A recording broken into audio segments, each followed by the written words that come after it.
Choco lava cake ஈஸியாக டேஸ்ட்டாக குயிக்காக எப்படி செய்கிறதுன்னு பார்க்கலாமா? 1 கப் அளவுக்கு ராகி மாவு எடுத்துக்கலாம். 1/2 கப் அளவுக்கு ப்ரௌன் சுகர் எடுத்துக்கலாம். அதே கப்பில் 1/2 கப் அளவுக்கு ஆயில் சேர்த்துக்கலாம். 1/4 கப் அளவுக்கு கொக்கோ பவுடரும் காய்ச்சி ஆற வச்ச பால் வந்து 3/4 கப்பு சேர்த்துக்கலாம். 1/2 டேபிள் ஸ்பூன் அளவுக்கு பேக்கிங் பவுடரும் 1 பிஞ்ச் அளவுக்கு வந்து சால்ட்டு சேர்த்துக்கலாம்.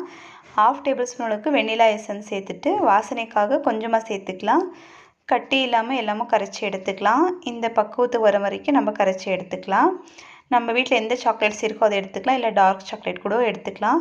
நம்ம குழி பணியாரம் ஊற்றுவோம் இல்லையா, அந்த தவா வந்து நல்லா காய வச்சுட்டு கொஞ்சமாக ஆயில் ஸ்ப்ரெட் பண்ணிக்கலாம். மாவு வந்து 1/2 அளவுக்கு நம்ம ஊற்றிக்கலாம். அதில் மேலே வந்து சாக்லேட் வச்சுட்டு மறுபடியும் நம்ம மாவு ஊற்றி அதை வந்து கவர் பண்ணிடலாம். லோ ஃப்ளேம்லேயே ஒரு 5 நிமிஷம் மூடி போட்டு வேகிறதுக்கு வச்சிடலாம். 5 நிமிஷம் ஆன பிறகு அதை நம்ம திருப்பி போட்டு மறுபடியும் லோ ஃப்ளேம்லேயே இருக்கட்டும். 5 நிமிஷம் திருப்பி போட்டு வேகிறதுக்கு வச்சிடலாம். நான் வந்து இதுதான் ஃபஸ்ட்டு டைம் ட்ரை பண்ணியிருந்தேன். நல்லா வந்துருந்துச்சு. டேஸ்ட் வந்து சூப்பராக இருந்துச்சு. இது கிட்ஸு வந்து விரும்பி சாப்பிடுவாங்க. இதில் வந்து ராகி மாவு சேர்த்துறதுனால ஹெல்த்தி கூட. ஓப்பன் பண்ணி பார்க்குறப்ப அது வந்து சாக்லேட் மெல்ட் ஆகி வந்துச்சுல்ல, அதை பார்க்கவே ரொம்ப சூப்பராக இருந்துச்சு. டேஸ்ட்டும் வந்து சூப்பராக இருந்துச்சு. மறக்காமல் ட்ரை பண்ணி பாருங்கள்.